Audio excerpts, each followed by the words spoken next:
दिगंबरा दिगंबरा श्रीपाद वल्लभ दिगंबरा दिगंबरा दिगंबरा श्रीपाद वल्लभ दिगंबरा दिगंबरा दिगंबरा श्रीपाद वल्लभ दिगंबरा दिगंबरा दिगंबरा श्रीपाद वल्लभ दिगंबरा श्रीपाद वल्लभ दिगंबरा श्रीपाद वल्लभ दिगंबरा श्रीपाद वल्लभ दिगंबरा श्रीपाद वल्लभ दिगंबरा दिगंबरा दिगंबरा श्रीपाद वल्लभ दिगंबरा दिगंबरा दिगंबरा श्रीपाद वल्लभ दिगंबरा दिगंबरा दिगंबरा श्रीपाद वल्लभ दिगंबरा दिगंबरा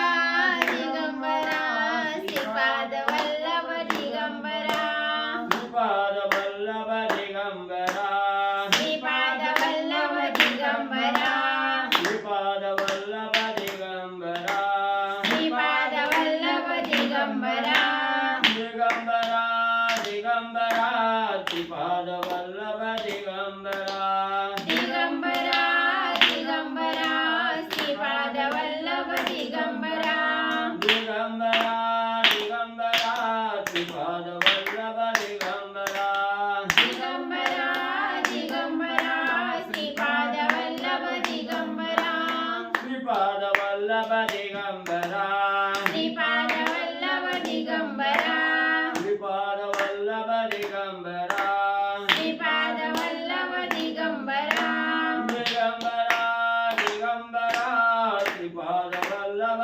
दिगंबरा दिगंबरा दिगंबरा श्रीपाद वल्लभ दिगंबरा दिगंबरा दिगंबरा श्रीपाद वल्लभ दिगंबरा दिगंबरा दिगंबरा श्रीपाद वल्लभ दिगंबरा श्रीपाद वल्लभ दिगंबरा श्रीपाद वल्लभ दिगंबरा श्रीपाद वल्लभ दिगंबरा श्रीपाद वल्लभ दिगंबरा दिगंबरा दिगंबरा श्रीपाद वल्लभ दिगंबरा दिगंबरा दिगंबरा श्रीपाद वल्लभ दिगंबरा दिगंबरा दिगंबरा श्रीपाद वल्लभ दिगंबरा दिगंबरा दिगंबरा श्रीपाद वल्लभ दिगंबरा श्रीपाद वल्लभ दिगंबरा श्रीपाद वल्लभ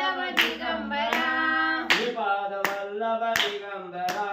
श्रीपाद वल्लभ दिगंबरा श्रीपाद वल्लभ दिगंबरा दिगंबरा दिगंबरा श्रीपाद वल्लभ दिगंबरा दिगंबरा दिगंबरा श्रीपाद वल्लभ दिगंबरा दिगंबरा दिगंबरा श्रीपाद वल्लभ दिगंबरा दिगंबरा दिगंबरा श्रीपाद वल्लभ दिगंबरा श्रीपाद वल्लभ दिगंबरा श्रीपाद वल्लभ दिगंबरा श्रीपाद वल्लभ दिगंबरा दिगंबरा दिगंबरा श्रीपाद वल्लभ दिगंबरा दिगंबरा दिगंबरा श्रीपाद वल्लभ दिगंबरा दिगंबरा दिगंबरा श्रीपाद वल्लभ दिगंबरा दिगंबरा दिगंबरा श्रीपाद वल्लभ दिगंबरा श्रीपाद वल्लभ दिगंबरा श्रीपाद वल्लभ दिगंबरा श्रीपाद वल्लभ दिगंबरा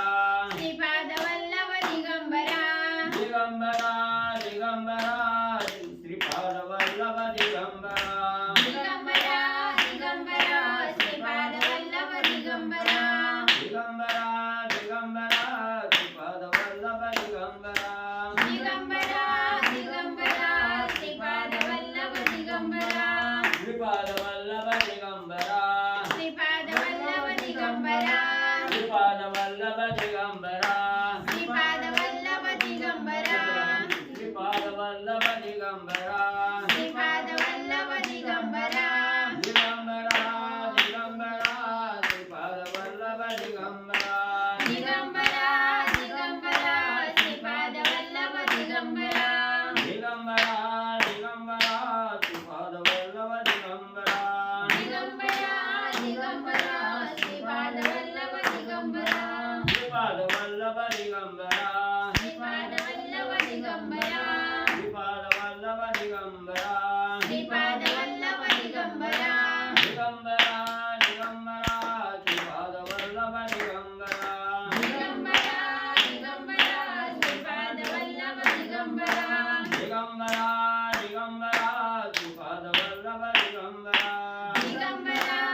भगवान की जय।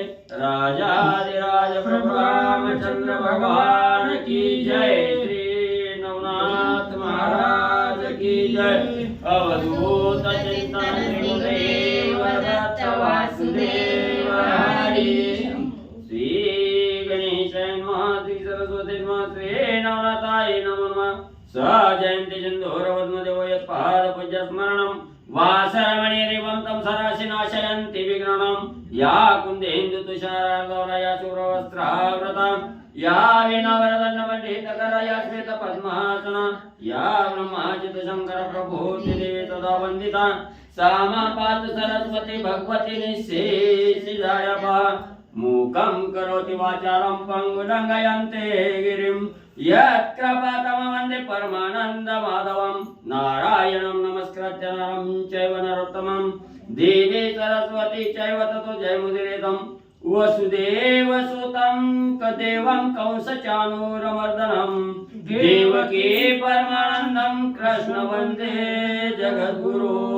गुरुर्ब्रह्मा गुरुर्विष्णु गुरुर्देवो महेश्वरः गुरुर् साक्षात् परब्रह्म तस्मै न श्री गुरवे नमः।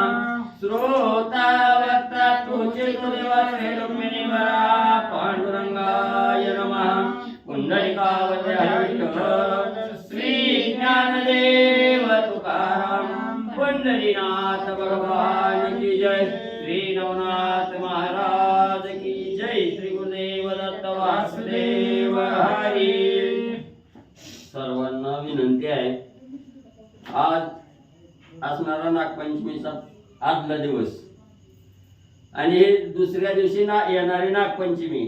तर या नागपंचमीच्या दिवशी भगवंताला असणाऱ्या स्त्रीला नागाचं पूजन करायला त्या ठिकाणी सांगितलं, किंवा आदल्या दिवशी असणाऱ्या ठिकाणी नागाचं वास्तव्य असं असणारं वारुळ, त्या वारुळाचं पूजन आदल्या दिवशी करायचं, दुसऱ्या दिवशी नागपंचमीच्या दिवशी नागाचं पूजन करायचं। ही का त्या ठिकाणी सांगितलं, कशामुळे ही असणारी रूढ त्या ठिकाणी पडली गेली, याचा असणारं सविस्तर वर्णन हरिविजय या ग्रंथात त्या ठिकाणी दिलं। त्या हरिविजय ग्रंथातील काही वळे या ठिकाणी तुम्हाला माहितीसाठी सांगण्यासाठी आणि म्हणजे आणलेले आहेत।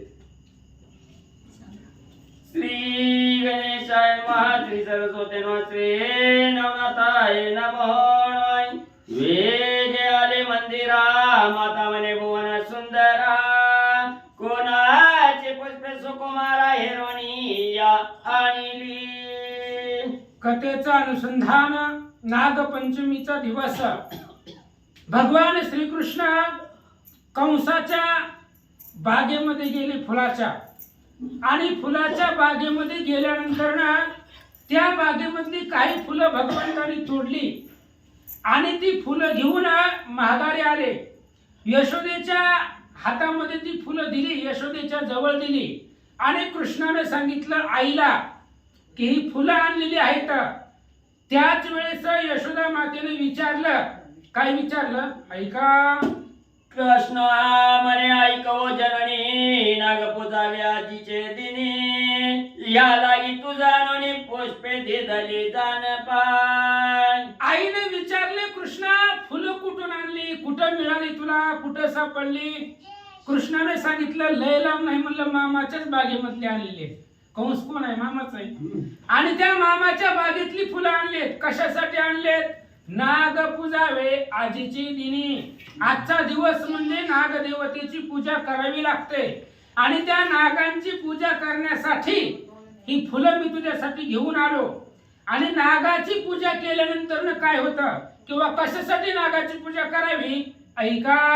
आजी उरग पूजावे पंचमीशी तेने भोगेंद्र संतोषे मानसी हसत मग ऋषिकेशी संकर्षणा विलोकोनी। भगवान श्रीकृष्णानं यशोदा मातेला सांगितलं आई आज नागपंचमीचा दिवस आहे आणि आजच्या दिवशी नागाची पूजा करावी, आणि आज जर नागाची पूजा केली तर त्या नागदेवतेला आनंद होतो। बळीराम दादा जवळच उभा होते। कृष्ण भगवंताने असं सांगितल्यावर बळीराम दादाकडे पाहिलं आणि बळीरामाला हसू आलं, कारण बळीराम दादा शेष मूर्ती आहे, नागाचे अवतार येते आणि कृष्णानं पूजा करायला सांगितल्यानंतर ना दादाला हसू आलं आणि कृष्णानं आणलेले फुलांनी यशोदा मातेनं नागदेवतेची नागपंचमीची पूजा केली. श्री गणेशाय मातृ सरस्वती मात्रे नमनाथाय नमो नमः.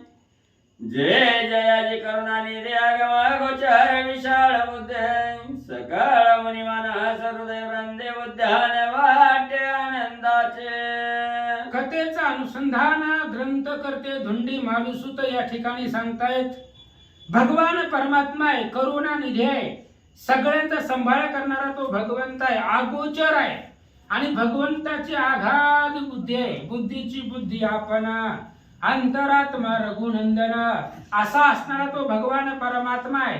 सगळ्यांच्या हृदयामध्ये वास करणारा आहे, सर्वांच्या हृदयामध्ये राहणारा असा तो भगवंत महाराज सांगतात. हे योगी मानस रंजनी पंढरीच्या मूळ पीठवासिनी पुंडलिकाचे आराध्य स्वामिनी उभ्या ससी विठेवरी.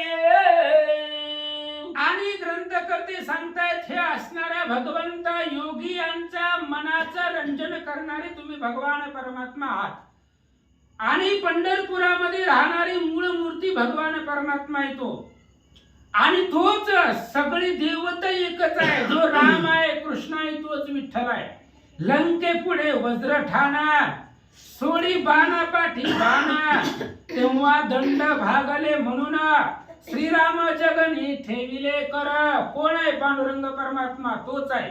लंके पुढे युद्ध केलं, रामाचे हात दुखायले म्हणजे आता हात कटेवरती ठेवले, कमरेवरती ठेवले आणि तोच पंढरपुरामध्ये पुंडलिकाच्या सांगण्यावर भगवान परमात्मा आला. महाराज सांगतात. सौम्य दिसाची परी नेटकाय बहुत ठक चित्त चालकाय भक्त मानस भावारक शिगाल सुकृत उरण्य आणि ग्रंथ करते भगवंताला बोलतायत. भगवान परमात्मा सौम्य आहे, लहान आहे पण अतिशय नाटकी आहे. महाराज देवा एवढा नाटकी आणि हुशार कोणी नाही जगतामध्ये. अतिशय लीला लाघवी भगवान परमात्मा आहे, नाटकी आहे. भक्ताच्या मनातला भाव भक्तिभाव हरून घेणारा आहे आणि भक्तिभावानं पुण्यपत्रामध्ये पाडून देणारा, पुण्य हरून घेणारा तो भगवान परमात्मा आहे. महाराज सांगतात. कैशी भका समानाय नासाग्र भागी दृष्टी ठेवूनाय कोणी म्हणेल गरीबावान चांगुलपण मिरवीत असे. ग्रंथकर्त्यांनी सांगितलं बघा कसा विटेवरती उभा आहे. समचरण दृष्टी विटेवरी साजिरी तेथे माझी हरी वृत्ती राहो. कसा उभा राहिलेला आहे, नासागरी दृष्टी आहे. बगळा पाण्यामध्ये माशाला घेण्यासाठी टपून राहतो, एकाग्र दृष्टीने राहतो. त्या पद्धतीने भगवान परमात्म्याचे पाय त्यांच्या असणारी नाकाच्या समोर, समचरण असणारे विटेवरती आहे, दृष्टी समोर आहे. असा असणारा तो भगवान परमात्मा आहे. महाराज सांगतात. बरी ही अंतरीची खुणाय नरहरी मालू एकची जाणाय भक्ती विषयी लंपट वासना मन माझी उठा उठी. असं म्हणले किती जरी लाघवी असला, नाटकी असला तरी सुद्धा त्या असणाऱ्या भगवंताच्या अंतरीची खूण कुणाला कळती हो? फक्त भक्ताला कळते. माझ्या जीवीची या खुणा भक्ता वाचून न कळती कोणा. ऐसे रुक्मिणीशी वैकुंठ जाणार कळवळून सांगत असे. भगवान परमात्मा रुक्मिणीला सांगतायत माझ्या मनातल्या खुणा, माझं हृदय भक्ताशिवाय कोणाला कळत नाही. म्हणून भक्तीविषयी लंपट वासना असणारी तो भगवान परमात्मा आहे आणि त्याच्या हृदयाच्या खुणा फक्त भक्तालाच कळतात. सुकर्म हृदय घालून हाताय युक्ती प्रयुक्ती काढून घेताय पुढे पुढे वौनी कार्यार्थ आपुल्या त्या संपाद्य.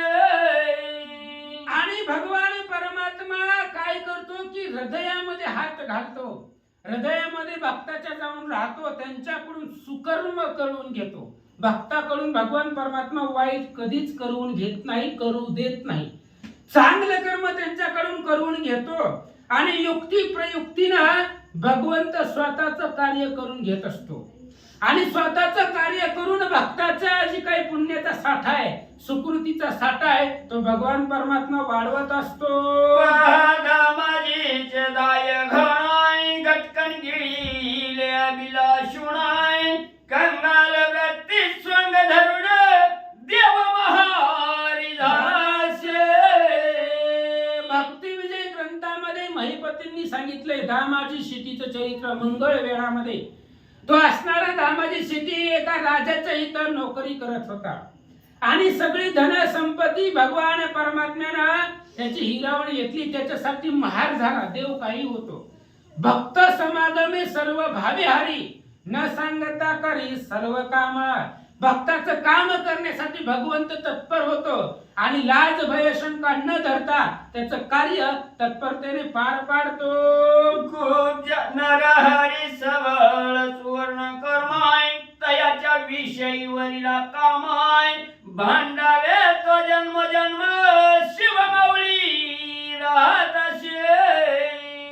नरहरी सोनार आहे आणि ती नरहरी सोनार महादेवाचा निस्सिम भक्त होता. तो महादेवाशिवाय दुसऱ्या दैवताला मानितच नव्हता. कधी पंढरपूरला आला नाही, पांडुरंगाचं दर्शन घेतलं नाही, पण महादेवाचं सदोदित दर्शन घेत होता, भक्ती करत होता.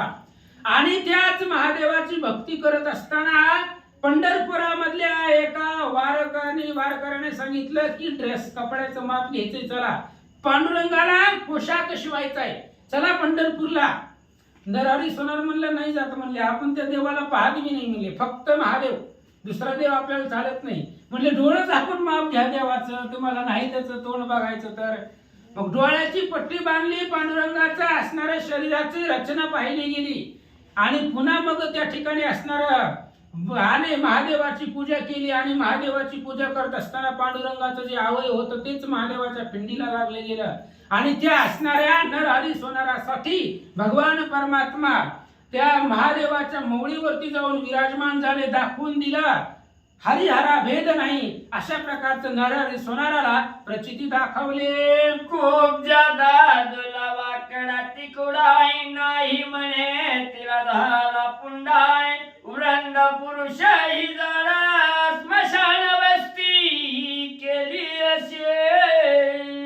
कुब्जा आहे भगवंताची भक्त आहे ती कुब्जा आणि भगवंताच्या प्रत्येक अवतारामध्ये सदोदित असणारी ती कुब्जा आहे.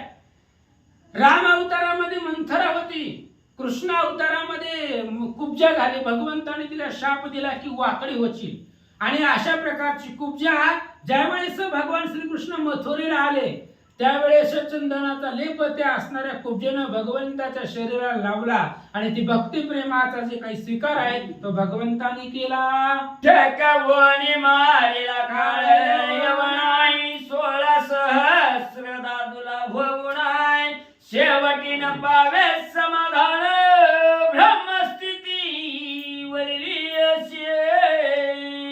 भगवान श्रीकृष्णाने काळ यवनाला मारलं, ठकवून मारलं, फसवून मारलं. काळ यवनाला मारणं देवासाठी अवघड नाही, काही सुद्धा अवघड नाही, पण त्या मुजुकुंदाचं वरदान, इंद्रदेवाचं वरदान खरं करायचं, सत्य करायचं. काळ यवनाला मारलं, 16,108 बायका केल्या आणि एवढ्या पत्नी असून सुद्धा स्वतःला ब्रह्मचारी म्हणून घेणारा तो भगवान परमात्मा. श्री गणेशाय नमः. श्री सरस्वते नमः. ठकवणी मारिला काळ यवन 16 सहस्र दादुला होवणा शेवटी न पावे समाधान ब्रह्मस्थिती वरिलीचे. भगवान परमात्मा आहे, लीला दाखवणारा तो असणारा भगवंत आहे. काळ यवनाला मारलं, समुद्रामध्ये द्वारका निर्माण केली, कशासाठी? फक्त काळ यवनासाठी. त्या काळ यवनाच्या भीतीने रातोरात मथुरेमधली सगळी लोक भगवंताने एका रात्रीमध्ये पाण्यामध्ये समुद्रामध्ये द्वारका नावाचं नगर निर्माण केलं. मथुरेमध्ये एकटा भगवान परमात्मा राहिला. काळ यवनाच्या पुढे भगवंत आणि काळ यवन पाठीमागे पळत होते. मुजुकुंदाच्या गुहेमध्ये आले, त्याच्या अंगावरचं पांघरून घेऊन स्वतः भगवान परमात्मा झोपले. काळ यवन आला, त्या मुचकुंदाला लात मारली, दृष्टीने भस्म केला, फसवून त्याला मारलं असं सांगतात. चक्षुगोचर होत जे जे ते मागू शके अति निर्लज्जे सुदामाचे पृथुक खाजे कोरडे न म्हणे सहसाही. भगवान परमात्मा आहे. आपण भक्ती भावाने काही जरी दिलं तरी तो स्वीकार करतो. अख्खा नारळ देवाला फोडतो, एक तुकडा देवाला ठेवतो, सगळा नारळ घरी आणतो. असं भगवंत आहे. तो प्रेमाने दिलेलं काही घेतो. सुदाम्यानं दुसऱ्याच्या घरातलं उष्ण आणलेलं पोहे होते, तेही कोरडे, ते काय शिजवलेले वगैरे नव्हते, कोरडी पोहे आणलेले होते. आणि ते असणारे कोरडी पोहे कापडाच्या या का असणाऱ्या फाटक्या कापडामध्ये गुंडाळून आणलेले होते. ते भगवंताने ती पोहे खाल्ली आवडीनं. आणि पोहे खाल्ल्यानंतर नवल केले गोपाळे मुष्टीभर पोहे भक्षिले इंद्रपद तुल्य राज्य दिदले सुदाम्यासी प्रीतीने. भगवान परमात्म्याचं नवल आहे. मुठभर पोहे खाल्ले देवानं आणि इंद्राच्या राजगादीला अमरावतीला लाजवेल अशा प्रकारे सोन्याचं नगर भगवंताने सुदामाला भक्तीसाठी दान दिला. कायवरीला मृत्यू दुकाने द्रौपदीची खाया भाजी पाणे हात ओढवणी लाजिरवाणे मिटक्या मारुणी बक्षितसे. अहो काय त्या देवाला काय दुष्काळ पडला होता का काय म्हणून द्रौपदीच्या घरचं भाजीचं पान सगळे जेवण झाल्यानंतर ना ताटाला एक फक्त भाजीचं पान राहिलं होतं. आणि ती एक पान खाल्लं कृष्णानं. आता त्याला काय दुष्काळ पडला होता का त्याच्या घरी नव्हतं खायला. पण प्रेम आहे, आवड आहे. पांडव वनवासामध्ये होते. वनवासामध्ये असताना दुर्वास महाराज आले फसवायला. आले नाही, त्यांना पाठवलं तर दुर्योधनानं जावा म्हणले त्यांची फजिती करा. पण ज्याचा पाठीराखा भगवंत आहे त्याचं कोण काय करणार आहे. दुर्वास ऋषी आले आणि सूर्यदेवानं द्रौपदीला एक ताट दिलं होतं आणि सांगितलं हे ताट काम धेनुसारखं काम करणार आहे. मागील ती पदार्थ येणार पण तू जेवण केलं आणि तू त्या ताटामध्ये हात धुतला, ती ताट पालतं घातलं, पुन्हा त्या ताटामध्ये पदार्थ येणार नाही. ही दुर्वास ऋषीला माहिती होतं. आणि सगळ्याची जेवण झाली, द्रौपदी जेवली, हात धुवून ती ताट पालतं टाकलं.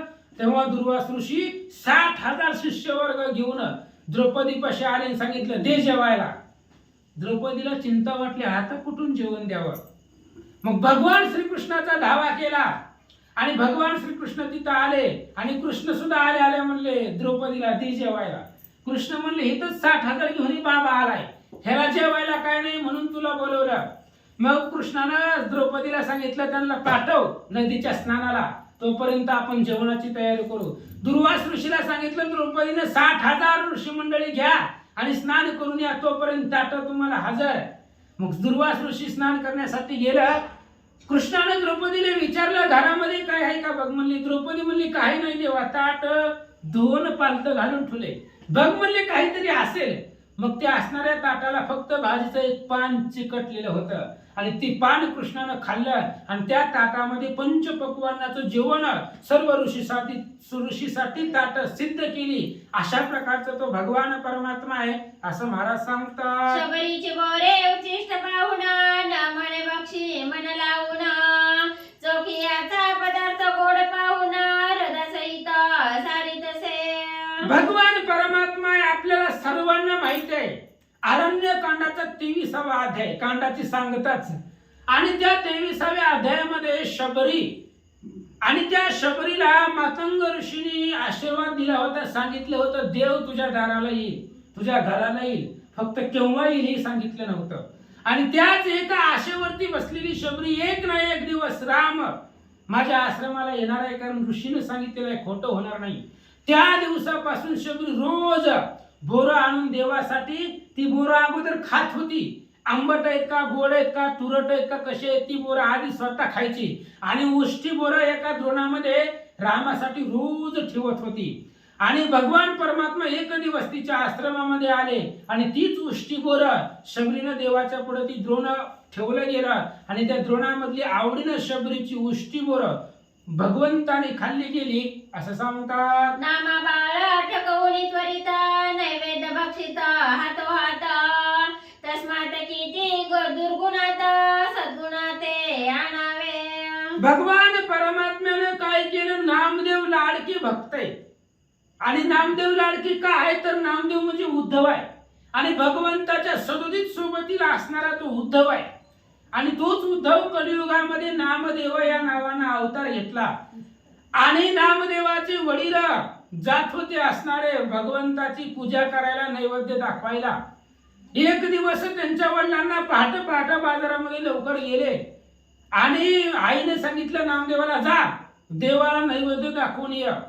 नामदेव महाराजांनी ताट घेतलं, छोटेसे होते, आणि ती ताट घेऊन रावळामध्ये गेले. रावळामध्ये गेल्याबरोबर ती ताट देवाच्या पुढे ठेवून सांगितलं, खा. आता देव काय खाणार नव्हता, देव काय खात नव्हता. मग त्यावेळेस नामदेवाने सांगितलं, माझे पप्पा रोज ताट घेऊन येतात, ते नैवेद्य घर आणत नाही, मग त्यांच्या हातचा खातो, मग माझ्या हातचा का खात नाही? जोपर्यंत खात नाही तोपर्यंत तिथून उठणार नाही. मग त्यावेळेस त्या नामदेवाच्या भक्तीसाठी भगवान परमात्मानं सगुण रूप धारण केलं आणि नवे असामान्य महिमा संताचा नैवेद्य हातीचा मूर्ती जेवी. नामदेवाच्या हातातला नैवेद्य मूर्तीरूपी पांडुरंगाने तो असणारा नैवेद्य प्राशन केला. अशा प्रकारच्या अनेक दुर्गुण आहे भगवंताचे आणि ते सगळे सद्गुणामध्ये किती आणावे महाराज सांगतात. असोयसे परम ठकणी येऊनी बैसली ग्रंथ श्रेणी, मम चित्ताचे समूळ घेऊनी पायापासी ठेवीतसे. असं म्हणले सगळ्या जगाला ठकवणारा तो असणारा भगवान परमात्मा आहे आणि तोच भगवान परमात्मा म्हणजे शक्ती रूपिणी आहे. आणि आता ग्रंथाच्या कथेला, ग्रंथाच्या प्रारंभीला, सुरुवातीला त्या भगवंतानं अक्षरावरती येऊन बसावं, कारण भगवंताची कथा अक्षरामधून जगापुढे मांडता येते, सांगता येते, म्हणून त्या अक्षरावरती त्या भगवंतानं बसावं महाराज सांगतात. असोतीचे वरदे करुणा श्रोते ऐकाता कथना, मच्छिंद्र श्री मच्छिंद्र योगी पूर्ण हिंगळा कारणी संचरला. असं म्हणले आता ऐका, त्या जगदंबाच्या भगवंताच्या वरदानानं कथेला अवधान द्या, लक्ष द्या. पाठीमागच्या अध्यायामध्ये आपण मच्छिंद्रनाथाचं आणि मारुतीचं युद्ध, सुरुवातीला त्यांनी युद्ध केलं, त्यानंतर त्यांच्यामध्ये सख्यत्व झालं, एकमेकाला भेटले आणि भेटून मारुती हनुमंतराच्या रामेश्वरावरती भगवान श्रीरामचंद्राच्या नामस्मरणामध्ये तल्लीन झाले आणि मच्छिंद्रनाथ पुढे तीर्थ करण्यासाठी आपल्या प्रवासाला निघाले. मागील अध्यायी कथना मच्छिंद्र मारुतीचे युद्ध होऊन शेवटी प्रीती विनटून हिंगळाख्य स्थाना पावले. पाठीमागच्या अध्यायाचं कथन आहे, मच्छिंद्रनाथ आणि मारुतीचं युद्ध झालं.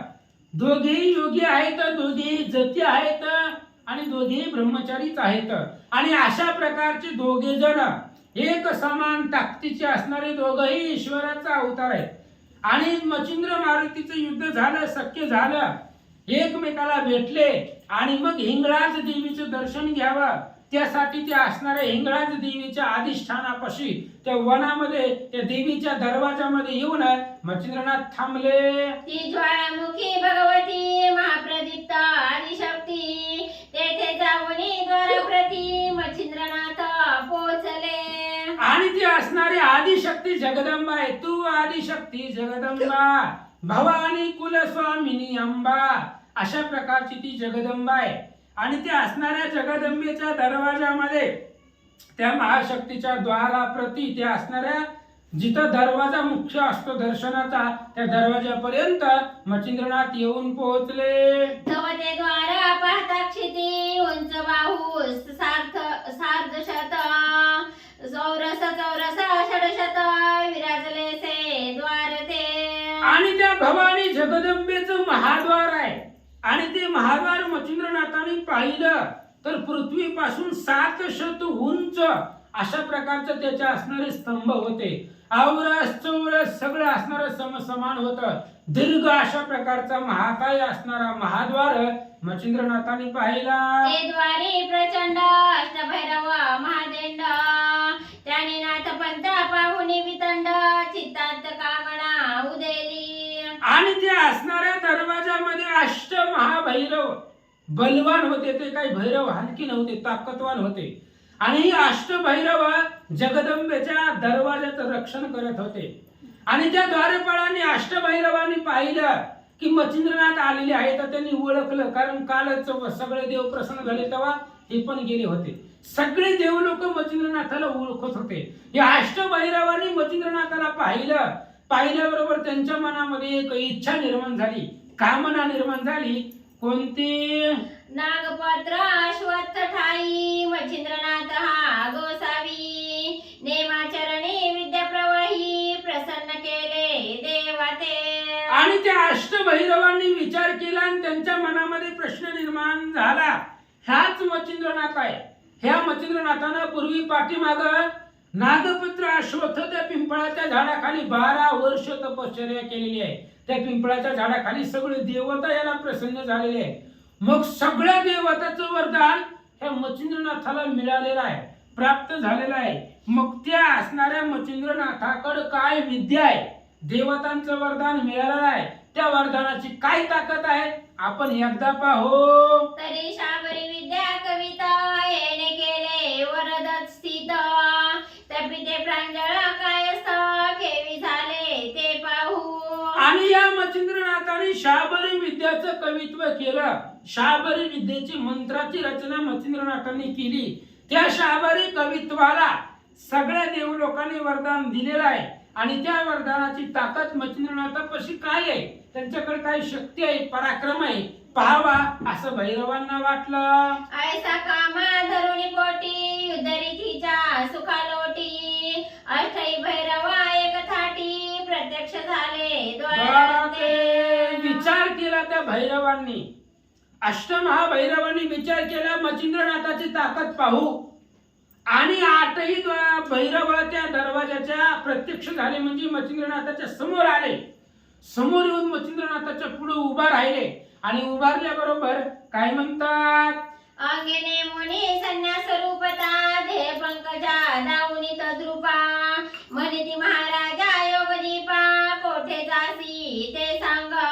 आणि अष्टही भैरव मच्छिंद्रनाथाच्या समोर येऊन उभा राहिले. मच्छिंद्रनाथाला बोलायला सुरुवात केली. महाराज, योगियाचा वेश धरलेला आहे, संन्यासाचं रूप धरलेलं आहे. आणि संन्यासाचं रूप धरून योगियाचा कान फाड्याचा वेश तुमच्या असणाऱ्या शरीरावरती दिसतोय. असं संन्यासाचं स्वरूप धरून तुम्ही आतमध्ये कुठं निघालात? इथं दरवाजामध्ये रक्षण आहेत, राखणदार आहेत. आणि आम्हाला न विचारता आज कुठं चालला? येरू म्हणे शक्ती दर्शना तेने उदेले अंतःकरणा तरी तुम्ही आहात संन्यास धाम तुम्हाला जाणे आहे का? त्यावेळेस मच्छिंद्रनाथांनी हे सांगितलं, आम्हाला शक्तीचं दर्शन करायचंय. आदिशक्ती जगदंबा आहे, त्या जगदंबेचं दर्शन करायचंय. भैरवानी सांगितलं, तुम्ही संन्यासी आहात, सदोदित भगवंताच्या चिंतनामध्ये असतात, भगवंताशिवाय तुम्हाला काय दिसत नाही, मग कशासाठी तुम्हाला देवीचं दर्शन करायचंय? असं भैरवांनी मच्छिंद्रनाथांना विचारलं. तेव्हा ते म्हणती जोगी ऐक आम्ही येथेची स्थायिक भगवती का वरदायक द्वारपाळ म्हणवितो. आणि भैरवांनी मच्छिंद्रनाथांना बोलायला सुरुवात केली. म्हणली, जोग्या ऐक, ऐक म्हणले, तुम्ही संन्यासाच्या वेशामध्ये आहात, जोगी दिसतात, म्हणले ऐका, आम्ही ह्या जगदंबेचे द्वार रक्षक आहोत. जगदंबेचे द्वारपाळाचं काम आम्ही करतो. आम्ही परवानगी शिवाय, आम्हाला न विचारल्याशिवाय, आमच्या इच्छेशिवाय आम्ही आतमध्ये कुणाला सोडत नाही. कारण द्वार रक्षणाचं काम आम्हाला दिलेलं आहे.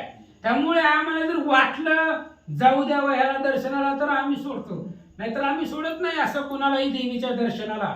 तुम्हाला जाता येणार नाही, आमची परवानगी घ्यावी लागेल, आम्हाला न विचारता कुठं निघाला आहोत असं भैरव मच्छिंद्रनाथांना बोलतात. तरी येथे कामना स्थित दर्शनार्थ कोणी येत तरी पाप पुण्य पुसवणीच्या व्रत मार्गापरी योजित असं. आणि आमचं एक काम आहे म्हणले, आम्ही कुणी बी आलं डायरेक्ट आम्ही देवीचं दर्शन देत नव्हतं त्यांना. कुणी जरी आलं तरी आम्ही इथं देवीच्या कामासाठी आहोत, देवीच्या काजासाठी. देवीनं आम्हाला त्यांच्या रक्षणासाठी, द्वार रक्षणासाठी ठेवलेलं आहे. कोणी बी येईल देवीचं दर्शन करायचं म्हणून आम्ही नाही सोडत. आले आले आधी आम्ही विचारतो, पाप किती केलंय, पुण्य किती आहे, पाप पुण्याचा हिशोब इथं आम्हाला द्यावा. जर वाटलं आम्हाला याचं पुण्य जास्त आहे तर आम्ही देवीच्या दर्शनाला पाठवतो, जर पाप असलं तर आम्ही पाठवत नाही देवीकडे. त्यामुळे पाप आणि पुण्याचा गणित आम्हाला हिशोब सांगा. जन्मल्यापासून आतापर्यंत किती पाप केली आणि किती पुण्य केली याचं मोजमाप आम्हाला द्या आणि पुन्हा दर्शनाला जावा. अगापुमांचा प्राणी शब्द रचने दिसून येता चित्त कामणे त्या प्रसादुनी अंब दर्शने सिद्ध करीतो महा योगी ऐका म्हणले, आम्ही असं कुणालाही देवीच्या दर्शनाला पाठवत नाही. अगोदर आम्ही त्या प्राण्याला, जो कोणी देवीच्या दर्शनाला आलेला आहे त्याला आम्ही बोलतो, शब्द कुसुमानं त्याला विचारतो, पाप पुण्याचा साठा आम्ही अगोदर आमच्यापाशी घेतो आणि मग जर पुण्य असेल तरच आंबेच्या दर्शनासाठी, देवीच्या दर्शनासाठी आम्ही त्याला पाठवतो. आणि पाप कलह दुर्जटी आमुदे दिसुनी येता दृष्टी, त्याची मागे परत होणी राहटी, तो पुरुष दर्शनासी मिरवेना. ऐका महाराज, आम्हाला तुमचं पाप आणि पुण्य सांगा. तुम्ही किती पाप केलंय, किती पुण्य केलंय ते आमच्यापाशी हिशोब द्या. जर तुमचं पुण्य असेल तर आम्ही देवीच्या दर्शनाला तुम्हाला पाठवतो, आणि जर तुमचं पाप जास्त असेल तर तुम्हाला या दरवाजातून माघारी जावं लागेल. तुम्हाला देवीचे दर्शन होणार नाही. देवीच्या दर्शनासाठी आम्ही प्राण्याचं, जीवाचं पाप पुण्य पाहतो, असा जगदंबेचा आदेश आहे आम्हाला.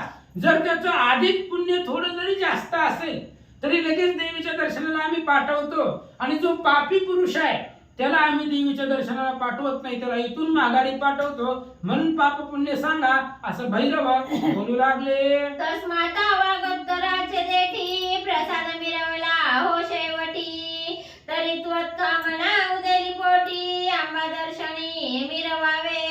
म्हणून ऐका महाराज, आम्ही आमचं काम करावे. तुम्हाला वाटेल हे आडवायला लागले आणि काही बी विचारायला लागले, तर असलं नाही. आम्ही आमचं काम करतोय.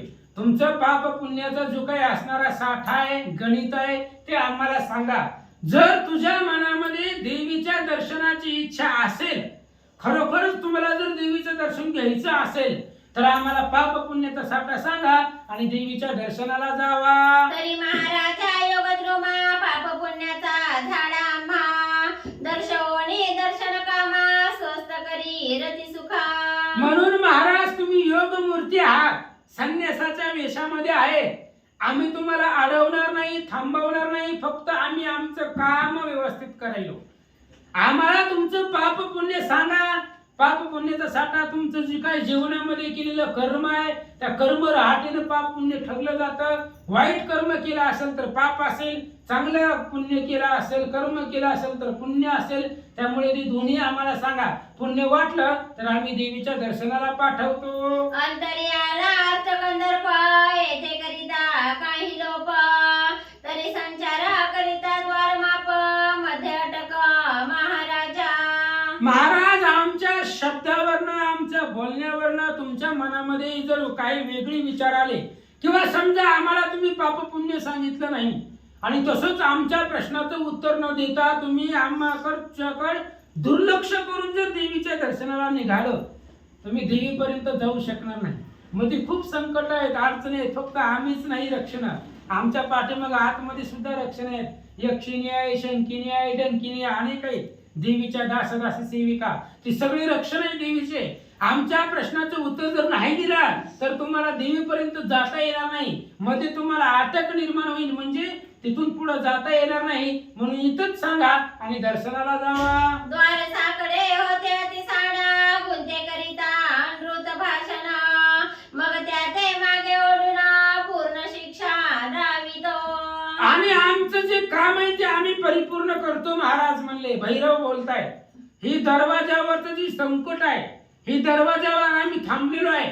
येणारा कोणीही जीव असेल त्याला आम्ही पाप पुण्य विचारतो, आणि आमच्या प्रश्नाचं उत्तर न देता किंवा आम्हाला खोटं खोटं सांगून जर तो निघाला, तो जर पुढे देवीच्या दर्शनाला चालला, आम्ही जाऊ देत नाही, त्याला महागारी ओढतो. महागारी ओढून त्याच्याबरोबर युद्ध करतो, त्याला शिक्षा करतो, त्याला दंड देतो. अशा प्रकारे भैरव बोलू लागले. तस्मात तुमची कर्मराटी, झाली जैसी महिपाटी, तिथे पार्श्वने वागदिवटी, दर्शनाते दर्शिजे.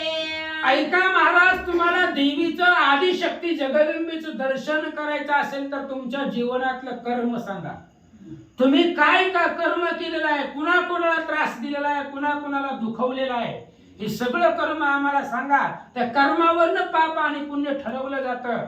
त्याच्यामुळे तुमची कर्म राहटी काय आहे, तुम्ही रोजचा नित्यक्रम काय करता, काय काय तुम्ही कर्म केलेले ते आम्हाला सांगा. आम्ही ठरवतो पाप आहे का पुण्यवान आहे ते. तुमचं सगळं कर्म राहटी सांगा, त्याच्यावरनं पाप पुण्य आम्ही ठरवतो, मग तुम्हाला दर्शनाला पाठवतो. भैरव बोलतात, येरू म्हणे द्वारस्थ बापा, मिनेनो पुण्य पापा, कर्म सुकर्म अर्थ कंदर्पा, ईश्वरी अर्थी केले असे. त्यावेळेस मच्छिंद्रनाथांनी सांगितलं, ऐका म्हणले, आम्हाला काय पाप पुण्य माहित नाही बाबा, आम्ही आपलं रोज पुतीला येतो, 2 तास कथा सांगतो घरी निघून जातो, आम्हाला काय माहिती पाप आहे का पुण्य आहे. पाप पुण्याचा साठा आम्ही ठेवत नाही, आम्ही आमचं जे काही सत्कर्म आहे ते रोजचं रोज परिपूर्ण पार पाडतो. त्यामुळं पाप होतंय का पुण्य होतंय ते आम्ही बघत बसलो नाही, आम्ही मोजत बसलो नाही, असं मच्छिंद्रनाथ सांगू लागले. येरू म्हणे द्वारस्थ बापा, मिनेनो पुण्य पापा, कर्म सुकर्म अर्थ कंदर्पा, ईश्वरी अर्थी केले असे. असं म्हणले, ऐका तुम्ही जे काही द्वार रक्षक आहेत, कोण अष्टभैरव जे असतील ते ऐका म्हणले, आम्हाला पाप पुण्य माहिती नाही, फक्त आम्ही एकच करतो, जे काही कर्म केलेलं आहे ते सगळं कृष्णार्पण, ब्रह्मार्पण, रामार्पण करतो. आणि सगळं आमचं कर्म त्या देवाच्या भरोशावरती, त्या भगवंतावरती भार घालतो आणि आमचं सगळं कर्म त्या असणाऱ्या भगवंताला अर्पण करतो. आता ऐका, आताच्या कलियुगामध्ये जर एखाद्या माणसाला आपण मारलं तर आपल्याला कमीत कमी शिक्षा होते, दंड होते, जेलमध्ये जाऊन बसावं लागतंय, हे गोष्टी आहेत. हनुमंताने किती राक्षस मारली होती हो, कोट्यवधी राक्षस मारली होती. काय झालं? कारण हनुमंताचं कर्म हे राम अर्पण आहे. हनुमंताचं प्रत्येक कार्य हे रामासाठी आहे, देवासाठी आहे, भगवंतासाठी आहे. हनुमंताच्या अंगाला पाप पुण्य हातळत नाही. तसा विचार केला तर सगळी राक्षस हनुमंतानेच मारले. मग किती पाप लागायला पाहिजे हनुमंताला? पण त्याचं एकच होतं, जे जे आम्ही कर्म केलेले ते सगळे ईश्वराला अर्पण करतो, भगवंताला अर्पण करतो. मग आम्ही केलेलं पाप जरी असेल तरी ते कृष्णार्पण, केलेलं पुण्य असेल तरी ते कृष्णार्पण. त्यामुळे पाप आणि पुण्य आमच्या अंगाला लागत नाही, ते आम्हाला माहिती नाही. मच्छिंद्रनाथ सांगतात, जैसे आलं भास उभय नातळे त्या सुखास, हर्षदरारा सावधपणास, ठाई ठाई मुरतसे. असं म्हणले, जशा प्रकारे भास हा भास होतो आणि ते असणारा भास ही क्षणिक असतो, तात्पुरता असतो, त्याला सुख दुःखाचं काही नसतं. जसं भास सुख दुःखाला आतळत नाही, तसं आमच्या अंगाला पाप पुण्य आतळत नाही म्हणजे महाराज. आम्ही पापही जवळ ठेवत नाही, पुण्यही जवळ ठेवत नाही, आम्हाला ते कळत नाही. मच्छिंद्रनाथ सांगतात, तो नौका सरिता तोही जात, दोथडी रुख दिसती पळत, दोथडीचा बायक साक्षीवंत, रुखाळ पळ नेण्याची. उदाहरण दिलं ग्रंथकर्त्यांनी, आपण पाण्यामधून नावेतून चाललो किंवा जहाजानं चाललो, नाव जाऊ दे, आता नावेत कोण बसायले, जहाज, ते असणाऱ्या जहाजामध्ये आपण पाण्यामधून चाललो आणि वेगाने ते जहाज पाण्यामधून जात असते. आपल्याला नदीचे दोन्ही किनारे पळताना दिसतात, पण ते पळतात का? जागेवरती स्थिर असतात. तशा पद्धतीने ही पाप पुण्य आहे, ते आमच्या अंगाला स्पर्श करत नाही. महाराज सांगतात की तो व्यक्त बहु घटक्षिती, अंतरजीवटा भोग बसती, परित्याची सदा दीप्ती, नयनी मिरवे महाराजा. दुसरं उदाहरण दिलं, आकाशामध्ये सूर्य आहे आणि तो सूर्य आपल्याला घाटामध्ये दिसतो. एखादा घट जर आपण माठ ठेवला तर त्या माठामध्ये आपल्याला सूर्याचं प्रतिबिंब दिसतं, पण त्या सूर्याचं प्रतिबिंब तो त्या माठाला आतळतो का? त्या माठामध्ये राहतो का? माठात हात घातला तर सूर्य दिसतो का? त्या माठामध्ये सूर्य दिसतो पण नसतो. जसं त्या माठापासून सूर्य वेगळा आहे, अख्ख्या जगाला प्रकाश देतो, तसं पाप पुण्यापासून आम्ही वेगळे आहोत. मच्छिंद्रनाथ सांगतात, तुटोनी नीती पुण्य द्रुमा, मिनेनो पाऊल गुगमा, तव ते म्हणती नरेंद्रोत्तमा, बोल बोलसी हे काय. आणि मच्छिंद्रनाथांनी त्या भैरवाने सांगितलं, ऐका म्हणले, आम्हाला माहिती नाही, आम्ही जाणतच नाहीत. पाप काय पुण्य काय आम्हाला माहिती नाही, आम्ही ते जाणत नाहीत. आणि असं त्यांचं बोलणं ऐकलं कोणी? भैरवांनी मच्छिंद्रनाथाचं बोलणं ऐकलं. ऐकल्याबरोबर भैरवांच्या मनामध्ये प्रश्न निर्माण झाला आणि भैरव मच्छिंद्रनाथांना काय बोलतात, जगी जन्मोदया देह धरिला पोटी, कर्मा कर्मा उभे राहाटी, मिरवले हे प्रपंच हाटी, पदार्थ सवे हे दोन्ही. आता त्या भैरवानी मच्छिंद्रनाथाला ज्ञान उपदेश करायला सुरुवात केली. महाराज तुम्ही तर ज्ञानी आहात, तुम्हाला कळायला पाहिजे जो जो जीव जन्माला आलेला आहे तो कर्म पाप आणि पुण्य सोबतीला घेऊन येतो. प्रत्येक माणसाचं कर्म काही ना काही पाठीमागचं शिल्लक असतंय आणि ते कर्म भोगण्यासाठीच मानव जन्म भेटलेला असतो. पाठीमागचं जे काही कर्म आहे कर्म राठी घालवण्यासाठीच माणसाचा देह असतो आणि मानव जीवनामध्ये कोणतंही कर्म करत असताना ते कर्म पापात्मक असतं आणि पुण्यात्मक असतं. दोन्ही कर्म माणसाच्या हातामधून घडतात. मग तुम्ही नाही कसं म्हणता सांगा. तरी बातयाच्या गृह कपाटी ना तळपे ना मिरवे शक्ती, तरी आता लोपणी कर्माप्रती अर्थ तुझा सरेना. ऐका महाराज, प्रत्येक जन्माला आलेला जीव प्रत्येक हे असणाऱ्या संसारामध्ये येतो आणि काही ना काही कर्म करतो. तुम्ही जर स्वतःचं कर्म लपवून जर आम्हाला सांगण्याचा प्रयत्न केला तर आम्ही तुम्हाला जाऊ देणार नाही. जर तुम्हाला जायचं असेल तर तुम्ही केलेलं कर्म उघड करा, आम्हाला सांगा. आम्ही ठरवतो तुम्ही पापी आहेत का पुण्यवान आहे, पण कर्म आमच्यापासून लपवू नका, आम्हाला प्रगट करून दाखवा.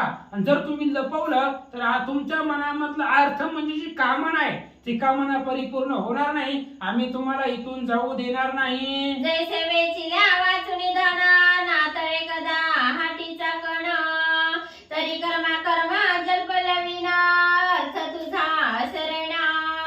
अहो हे धन वेचल्याशिवाय धन खर्च केल्याशिवाय आपल्याला कुठलीच गोष्ट प्राप्त होत नाही. जर एखादी गोष्ट आपल्याला प्राप्त करायची असेल घ्यायची असेल तर कमवलेलं धन तिथं घालवावं लागतं. तसंच ही सुद्धा आहे. तुम्ही कमवलेलं पाप पुण्य आम्हाला सांगा आणि पाप पुण्य जर सांगितलं नाही, कर्म अकर्म, चांगलं कर्म आणि वाईट कर्म, अकर्म म्हणजे वाईट कर्म आणि कर्म म्हणजे चांगलं, हे दोन्ही कर्म आमच्या पुढे सांगा. हे जर तुम्ही सांगितलं नाही तर तुमच्या मनातली इच्छा पूर्ण होणार नाही, आम्ही तुम्हाला जाऊ देणार नाही. तरी प्रांजळ वचना प्रवाही कामसरिता मिरविल्याही, तेने दर्शने अंबापायी संगमाते मिरवेला. म्हणून प्रांजळ वचनानं आम्ही बोलतोय तुम्हाला, साच आणि मवाळ अशा भाषेमध्ये बोलतोय. आम्ही काय तुम्हाला जाऊ देणार नाही म्हणलो का? जाण्यासाठी काय पैसे लागतात म्हणलो का? काय बोललो नाही तुम्हाला. फक्त आम्हाला तुमचं पाप पुण्य सांगा आणि जावा.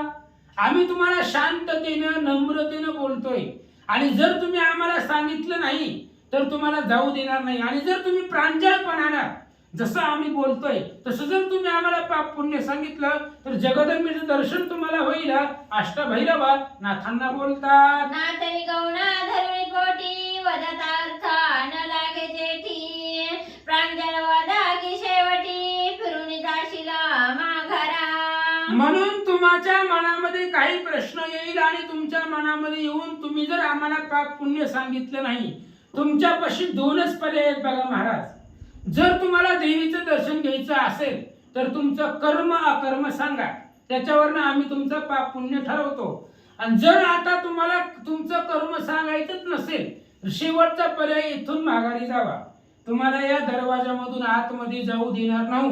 अशा प्रकारे भैरव नाथांना बोलतात. तू प्रांजळा वदले विना करुण देऊ तुझे गमन, बहुचावटी जलपल्यान शिक्षा पावसी येथे तू.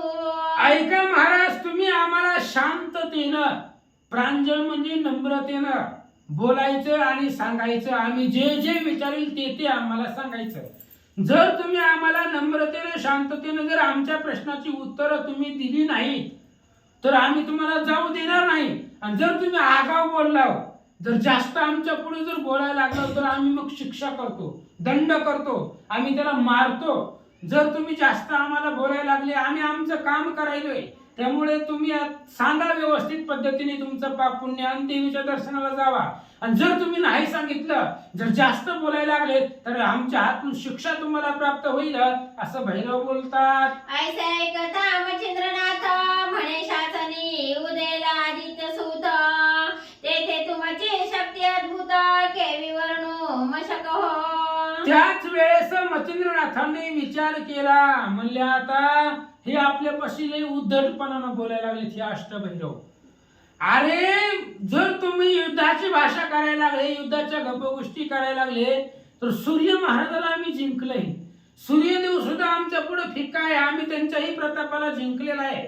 आणि काय 33 कोटी देव आमच्यावरती प्रसन्न आहे. आमच्या पुढे जर युद्धाला कोणी सुद्धा उभं राहू शकत नाही. काळ आम्हाला थरथर कापतोय आणि तुम्ही तर मशकासारखे चिलटासारखे माझ्या पुढे आहेत. मच्छिंद्रनाथ बोलतात, जो महाप्रलया भद्र रुद्र तो ग्रासुनी बैसला मुखचंद्र तेथे तुमची कथा महेंद्र काय असे मशक हो. अरे ऐका, जो असणारा महारुद्र असणारे जे काही महादेव जे आहेत ते महादेव आमचे सखे आहेत, पाठीराखे आहेत. जो काळाला खाणारा आहे, काळाला जो असणारा गिळलेला आहे, अशा प्रकारचे भगवंताचे वरदान आहे. तर ते देव आमच्या सोबतीला आहेत किंवा काळाला सुद्धा दंड करू. मग जर आम्ही काळाला दंड करू शकतो तर तुम्ही मशक आहेत, आमच्या पुढे चिलट आहेत, असं मच्छिंद्रनाथ भैरवांना बोलतात. ऐसे ऐकता मच्छिंद्र गोष्टी परम क्रोधाची झाली दाटी मग ते अष्टभैरव थाटी एकदाची उठावले.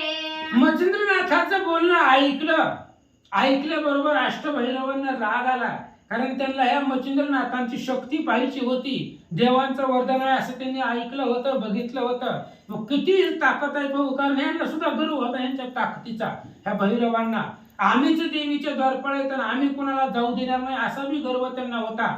मच्छिंद्रनाथाचं बोलणं ऐकल्याबरोबर त्यांना भयंकर राग आला आणि ते अष्टमहाभैरव एकदाच मच्छिंद्रनाथाबरोबर युद्ध करण्यासाठी पुढे सरसावले. जैसे अपारा विधान थाटी आवळा सांडुनी अबला कोटी उबला कोटी प्रदीप्त होणी सांगे गोष्टी महाखगी जाऊनिया. जसं एखादं असणारा त्या ठिकाणी अबळ आहे आणि आपण आपला असणारा संवाद करतायत, प्रदीप्त होऊन एकमेकाला गोष्टी सांगतात, तशा पद्धतीने ही भैरव रागवले, खंदिरासारखी विस्तवासारखे लाल भडक झाले आणि ते असणाऱ्या मच्छिंद्रनाथाच्या अंगावरती धावले. त्यांना हे अष्टभैरव मांडीते झाले युद्ध पर्व कोणी त्रिशूळा परशु गांडीवळा टणत्कारिले ते समयी. तशा पद्धतीने ते अष्टमहाभैरव आता त्यांच्याकडे शस्त्र अस्त्र भरपूर होते. गदा आहे, परिघ आहे, भाले आहेत, त्रिशूळ आहे, अनेक प्रकारचे जे काही शस्त्र अस्त्र त्यांच्यापाशी होते ते सगळे त्यांनी शस्त्र अस्त्र घेतले. त्रिशूळ आहे, परशु आहे, गांडीव नावाचं धनुष्य आहे. त्या धनुष्याची दोरीचा तणाट करत त्या भैरवांनी केला. तो परजोणी असिलता मुद्गल गुरुच्या परम कठीणता अंकुशभराचे मांडोळस्ता चक्रे चालती उद्देशे. मग त्या अष्टमहाभैरवांनी काही भैरवांनी तलवारी घेतल्या, काहींनी मुद्गल घेतलं. ते असणारं मुद्गल अतिशय कठीण होतं, दुर्धर होतं. काहींनी अंकुश घेतलं, काही जणांनी धनुष्यबाण घेतलं, काही जणांच्या हातामध्ये अस्थिलता येतं, खड्ग आहे. अशा प्रकारची शस्त्रास्त्र घेऊन नाथांच्या अंगावर धावले. गदा दारुका यंत्र चट भाले गुप्ती कुठार बोथट ऐशी शस्त्रे तीव्र चट करी कवळुनी उठावले. काही जणांकडे गदा होत्या, दारुक यंत्र होते, काही असणारे आग्नीचे यंत्र होते, भाले होते, गुप्ती होत्या, कुठार होते, तीव्र शस्त्र दुर्धर शस्त्र भैरवांकडे होते. आणि ते शस्त्र आपापल्या हातामध्ये घेतले आणि शस्त्र घेऊन मच्छिंद्रनाथाच्या अंगावरती निघाले, धावले. ते पाहुणी मच्छिंद्रनाथ भस्म झोळी ओपिला हस्त जय जय श्री गुरु राजदत्त म्हणून भस्म करी कवळुनी. मच्छिंद्रनाथाने पाहिल्या बरोबर लगेच आपल्या झोळीमध्ये हात घातला. मच्छिंद्रनाथाने आपल्या गुरुदेव दत्तात्रय त्या दत्तात्रयाचं ध्यान केला आणि ते असणाऱ्या दत्तात्रयाचं स्मरण केलं. भस्म झोळीतून काढला आणि त्या भस्मावरती कोणता मंत्र म्हणतात? ताही दिशा मंत्र गौरव विभूती चर्चुनी आपुला भाव म्हणे मित्रा वरुण देव सिद्ध सोत ममकाचा. मच्छिंद्रनाथाने ते असणाऱ्या भस्म झोळीतून काढलं आणि 10 दिशा आहेत. पूर्व, पश्चिम, दक्षिण, उत्तर 4, आग्नेय, वायव्य, ईशान्य, नैऋत्य 8, अध आणि ऊर्ध्व, खाली आणि वरी, अशा प्रकारच्या 10 दिशा आहेत. आणि त्या 10 दिशाला व्यापून ते असणारे विभूती मंत्र भस्म टाकला गेला. आणि मच्छिंद्रनाथ बोलतायत, वरुण असेल, गण असेल, गंधर्व असेल, सोम असेल, चंद्र असेल, त्यांनी आमच्या मंत्रावरती यावं आणि आम्हाला सहाय्य करावं. अश्विनी वरुण अग्निवात धरामरादी वज्रनाथ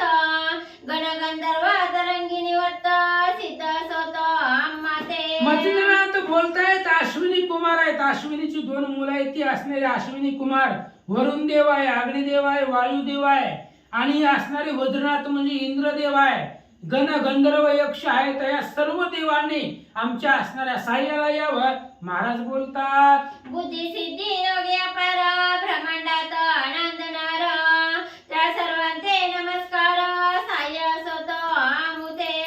जो बुद्धी सिद्धीचा दाता आहे तो असणारा भगवान गणेश आहे. या पृथ्वी तलावरती ब्रह्मांडामध्ये अनेक योगी आहेत, सिद्ध साधक आहेत. त्या सगळ्या योगींच्या चरणावरती माझा नमस्कार आहे की त्या सर्वांनी आमच्या साह्यासाठी, आमच्या रक्षणासाठी, मंत्र फलद्रुपतीसाठी सर्व देवतांनी यावं. ऐशी जल्पोनी मंत्र शक्ती प्रेरिता दृढ झाली विभूती युद्ध समारंभी क्षिती आमंत्रिली सर्वांची. अशा प्रकारे मंत्र म्हटला गेला. मच्छिंद्रनाथांनी सगळ्या देवताला पाचारण केले युद्धाच्या अगोदर.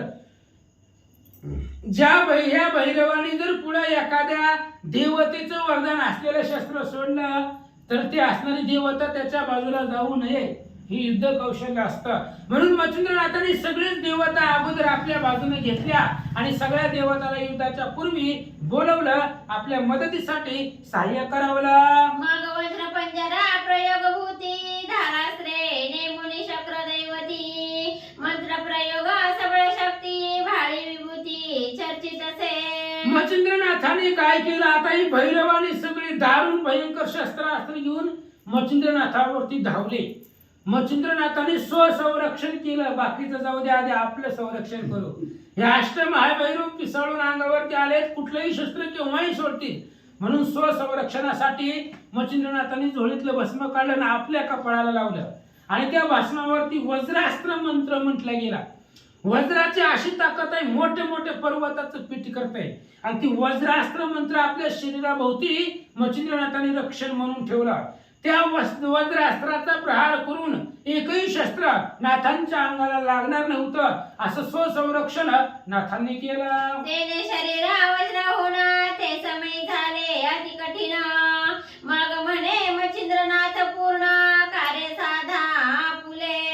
मच्छिंद्रनाथाने सगळ्या देवतांना बोलवल्यानंतर मग आपल्या शरीराचं स्वर संरक्षण केलं आणि रक्षण केल्यानंतर शरीर वज्रासारखं झालं. शरीर वज्र आईसे वज्रासारखं शरीर झालं नाथांचं. आणि मग जे काही देवलोक बोलवले होते त्या देवलोकांना सांगितलं आपापलं काम करा. या वया ते करा लाळस तरी मातृपितृ शपथेस गुरु धिकारोनी निर्बळ यश मुखा काळे कराल की. मच्छिंद्रनाथाने देवलोकांना सांगितलं तुम्हाला इथं बोलवलंय कशाला, आमच्या साह्याला बोलवलंय, ह्या भैरवाबरोबर युद्ध करायला तुम्हाला बोलवलंय.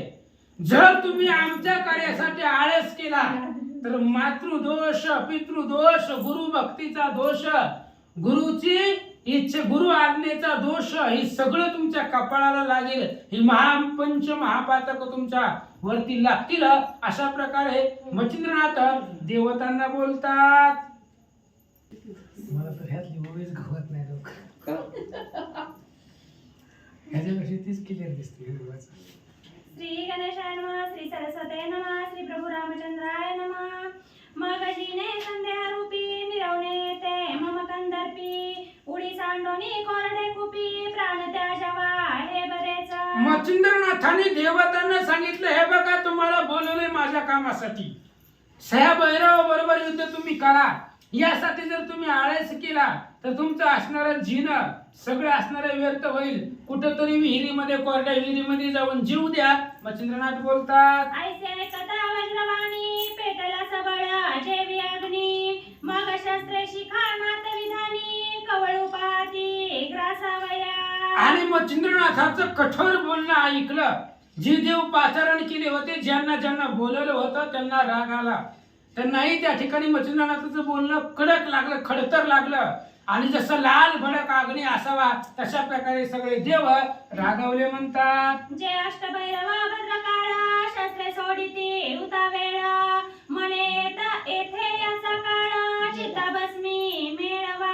आणि मच्छिंद्रनाथाने जे असणाऱ्या देवतांना सांगितलं तुमचं काम एकच आहे, अष्टमहाभैरव आहे आणि अष्टमहाभैरव दुर्धर शस्त्रास्त्र घेऊन आमच्या बरोबर युद्धासाठी आले तर त्यांच्यापासली सगळी असणारे जे काही शस्त्र आहेत त्यांचा काळ म्हणून तुम्ही जावा आणि त्यांना प्राणप्राय करा, त्यांना जर्जर करा असं देवांना मच्छिंद्रनाथ बोलतात. मग नाथ शरीरा लक्षणी अष्ट शस्त्रे प्रेरिती प्रहार अनिष्ट त्रिशूळ परशाते नीट धनानदी अंगाते. मग लगेच ही अष्टमहाभैरवाने हातामध्ये शस्त्रास्त्र घेतली होती. ती शस्त्रास्त्र आपल्या हातामध्ये घेऊन मच्छिंद्रनाथाच्या अंगाचं शरीराचं लक्ष केलं आणि त्रिशूळ आहे, परिश आहे, पट्टीश आहे ही सगळी आपल्या ताकदीनं नाथाच्या अंगावर टाकू लागले. अंकुश पराजा गजरू मुद्गरा मांडू गदा बालचक्र गुंपी खंजीरा बरीचा शिला सबळ प्रहारे भेदिती. मग कोणाकडे अंकुश आहे, परश आहे, मुदगल आहे, गदा आहे, भालचक्र आहे, गुंफी आहे, खंजीर आहे,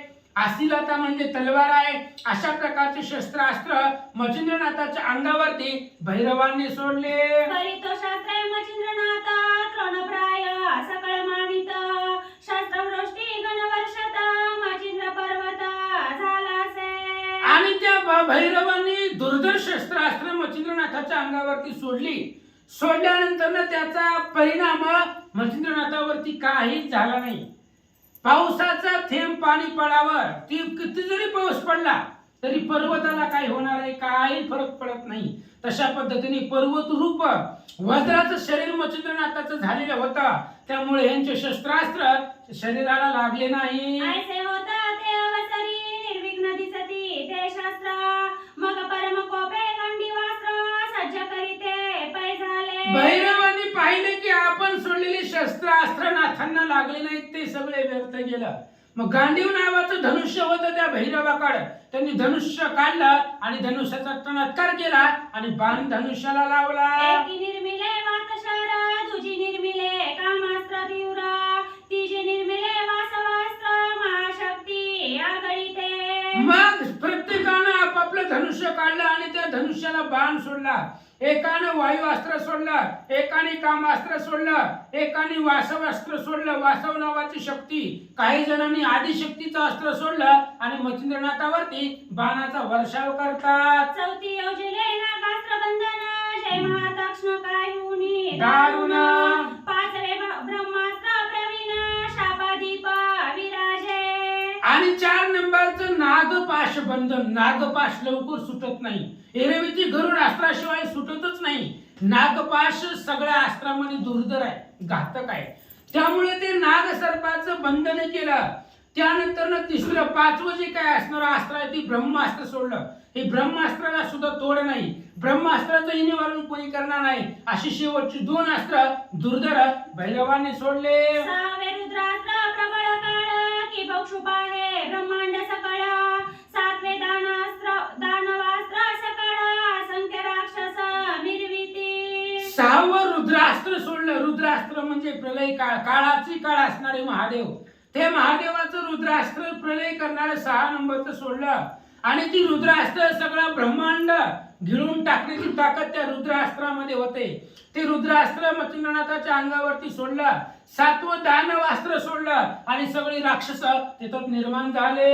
8वे कृतास्त्र कठीण प्रेरित पावती मृत्यू काळ नाम प्रचंड हस्तपाश कवळून असंख्य स्थिती मिरविती. आणि अष्टभैरवांनी 8 शस्त्रास्त्र दुर्धर सोडली. ह्या 8 बाणांचं निवारण करता येत नाही. 8वं कृतांत अस्त्र सोडलं, काळाचं अस्त्र. ज्या अस्त्राचा प्रहार झाल्याबरोबर तो यमाच्या नगरीला जातो, साध जात नाही. यम त्याला पाश बंधनामध्ये घेऊन जातात. अशा प्रकारचं कृतांत अस्त्र यम अस्त्र 8 नंबरचं अष्टमहाभैरवांनी मच्छिंद्रनाथावर सोडला. ऐसे योजनी शरार नव मांडिते झाले प्रळय पर्व शास्त्रास्त्री मंत्र गौरव देवता शक्ती आराधिल्या. अशा प्रकारचे असणारे बाण सोडले. बाणाचा वर्षाव मच्छिंद्रनाथावरती केला आणि मग शस्त्र अस्त्र मंत्र युक्ती असणाऱ्या मंत्राचा वापर करून त्या मच्छिंद्रनाथावरती मंत्रशक्तीचा प्रहार भैरव करू लागले. ऐसे योजनी गांडी वागुनी प्रेरिते झाले अष्टही क्षणी मग ती अस्त्रे भ्रमता गगनी प्रळय काळ वेढावला. आणि ते अष्टमहाभैरवांनी हातामध्ये धनुष्य घेतलं आणि 8 प्रलय काळीची अस्त्र, एक एक अस्त्र प्रलय करणारे होतं. त्यातलं ब्रह्मास्त्र आहे, वासवास्त्र आहे. वासवास्त्र, ती वासवास्त्र म्हणजे वासव शक्ती आहे. त्या वासव शक्तीला कृष्ण भेट होता महाभारतामध्ये, ती फक्त कर्णाकड होती. कृष्ण घाबरत होता त्या वासवी शक्तीला, म्हणून ती घटोत्कचावरती सोडली आणि अर्जुनाचा प्राण वाचवला. हे दुर्धर्ष अस्त्र आहे. आणि ही असणारी अष्टही महाभैरवांनी प्रलय काळाची शस्त्र नातावरती सोडली, आकाशामधून निघाले. वातास्त्राची प्रलय गती, महापर्वत स्वर्गपंथी, वायुचक्री भ्रमण करीती, अडकी कार्पास के जेवता. वातास्त्र पहिलं वायू अस्त्र सोडलं होतं त्या भैरवांनी, आणि वायू अस्त्राची एवढी ताकद होती. प्रलय काळीचं असणारं वारं सुटलं, चक्रीवादळ, आणि त्या असणाऱ्या वादळामध्ये मोठमोठाले पर्वत स्वर्गापर्यंत उडून जात होते. एवढा प्रलय काळी वारा निर्माण झाला. कामास्त्र परम कठीण, उर्वशीचे चांगुलपण, अन्यदारा करविती गमन, मचिंद्र जती एक कृती. 2 नंबरचं कामास्त्र सोडलेलं आहे. कामास्त्र म्हणजे मोहनास्त्र, आणि ते असणाऱ्या कामास्त्र म्हणजे उर्वशीचं अस्त्र सोडलं, आणि त्या उर्वशीला पाहून मच्छिंद्रनाथाच्या मनामध्ये काम निर्माण होईल. अशा प्रकारचं सुंदर सुंदर उर्वशीचं चांगुलपण, जगताचं सौंदर्य एकवटून निर्माण केलेले उर्वशी कामास्त्राच्या बाणावरती प्रेरून मच्छिंद्रनाथावर सोडला. त्याही परमा सुंदर खानी, पाहता कामा मूर्छनी, देवदानव मानव ध्यानी, जपी तपी लागती. आणि त्या उर्वशी अतिशय सुंदर होत्या, लावण्याच्या खाणी होत्या. देव लोकांनी पाहिल्या, जे मच्छिंद्रनाथाकडून देवता होत्या त्या सगळ्या देव लोकांनी पाहिल्या, कार्यकारिणी विसरले गेले. त्या उर्वशीच्या अप्सरेच्या मोहामध्ये सगळे गुंतून गेले. असं काम अस्त्रामध्ये मोहून टाकलं. वासव शक्ती अति प्रौढी, तेज प्रवेशता पडे ब्रह्मांडी, मित्रता पाहुना कालने उडी, उरली नाही मागुती. वासव शक्ती आहे, इंद्रदेवाची शक्ती आहे, आणि ती असणारी वासव शक्ती सोडली. ती सुद्धा वासव शक्ती विजय जवा आकाशामध्ये वीज चमकावी त्या पद्धतीने तेजानं लखलखाट करीत, म्हणजे सूर्याच्या तेजाला कमी पडेल अशी वासव शक्ती तेजानं निघाले. ती शक्ती होता प्रगट, शब्द करी कडकडाट, तेने उचलू पाहे ब्रह्मांड पीठ, धरा कंप दाटला. वासव शक्ती सोडल्यानंतर ती शक्ती प्रलय काळीची गर्जना करत, आवाज कडकडाट करत निघालेली, आणि त्या शक्तीच्या आवाजानं संपूर्ण ब्रह्मांड रसातळाला जाईल, उलथून पडेल अशा प्रकारचा भास होऊ लागला, जमिनीचा कंप होऊ लागला. अशा प्रकारची वासवी शक्ती मच्छिंद्रनाथाच्या दिशेने निघाले. शेष दचकला फुले मनी, उंचावितासे ग्रीवा मर्दोनी, कुर्म पुष्टी सरसावूनी, भय कापे चळचळा. त्या वासवी शक्तीचा एवढा प्रभाव होता, जमिनीचा कंप झाला. शेषाच्या डोक्यावरती पृथ्वी आहे, शेषानं सुद्धा मान वर करून पृथ्वीवर काय चाललंय एवढं आवाज येऊ लागला, दणदणाट होऊ लागलाय. म्हणून शेषानं मान वर करून पृथ्वीकडे पाहिलं, आणि कुर्म असणाऱ्या कासवाच्या पाठीवरती सुद्धा पृथ्वी आहे. कासवानं सुद्धा आपली पाठ सज्ज केली, टणक केली. अशा प्रकारचा प्रलय काळीचा निर्माण त्या ठिकाणी वासवी शक्तीनं प्रलय काळ निर्माण केला. वराह उंचावणी दंत, म्हणे धरावती रसा व्यक्त, दिग्गज भयभीता चित्त, सैराधावती दस दिशा. वराह सुद्धा, कारण वराहाच्या दाढेवरती दातावरती ही पृथ्वी आहे. कारण वराह अवतारामध्ये पृथ्वी रसातळाला जात होती. हिरण्यक्ष नावाच्या राक्षसानं पृथ्वी पाण्यात टाकली होती रसातळामध्ये, आणि त्या पृथ्वीला वाचवण्यासाठी वराहाचा वेश भगवंतानं धारण केला, आणि पृथ्वी धरली दाढेवरती पृथ्वी उचलून धरली. तसंच वाटू लागलं वराह भगवंताला, जर आता पृथ्वी रसातळाला जाईल की काय, म्हणून असणाऱ्या दाढेवरती पृथ्वी सावरण्याचा प्रयत्न भगवंत करू लागला. आश्रेणो हे प्रळयाचाट, की प्रळय रुद्राचा हळहट, विमान यानी पाय सुघट, त्या पळता समजेना. सगळ्या लोकांना, देव लोकांना वाटू लागलं ही अस्त्र नाही तर प्रलय निर्माण करणारे असणारे प्रलय काळीचे आहेत. विमानामध्ये पाहणारे देव लोक ते सुद्धा घाबरले, आणि विमान घेऊन पळून चालले. तेज पाहता सत्य अद्भुत, गंधर्व झाले मूर्छागत, तार तारंगणा होत, चंद्र लपवी मुखाते. आणि मग त्या शक्तीचं, त्या असणाऱ्या अष्टभैरवांनी सोडलेल्या 8ही शक्तीचं तेज पाहिलं गेलं. त्या तेज पाहिल्यानंतर गंधर्व मूर्छित झाले. जो काही आकाशामध्ये तारांगण असे तो जो चंद्र आहे, चंद्राने सुद्धा आपला मुखचंद्र त्यांच्या तेजापुढं लपवून ठेवला. सूर्य वरुणा करी दाटी म्हणे राहे खगापोटी वेगी प्रळय जेठी जगा माझी मिरवला. आणि सूर्य आणि वरुणाने सुद्धा विचार केला कुठल्या तरी कपाटामध्ये का असणाऱ्या आकाशाच्या पोकळीमध्ये जाऊन लपून बसावं, कारण पृथ्वी तलावरती या भैरवाने प्रलय निर्माण केलेला आहे. जर तिथं पृथ्वीवरती गेलं तर जागणार नाही, म्हणून कुठेतरी एका खगामध्ये पोकळीमध्ये ढगामध्ये लपून बसावं सूर्य वरुणाने विचार केला. शिव झाला भयातुर रक्षी कपाटे गिरी कंदरा आयसा प्रळय होता पार ठाई ठाई पडताती. महादेव सुद्धा महादेवालाही भीती वाटली. महादेवाने विचार केला आपण या युद्धाच्या भानगडीत नसतोय, आपण आपल्या देवाचं भजन करणार आहोत. ही प्रलय भैरवाने निर्माण केला, कुठंतरी कपाटामध्ये जाऊन बसावं अशा प्रकारचा विचार महादेवाने केला.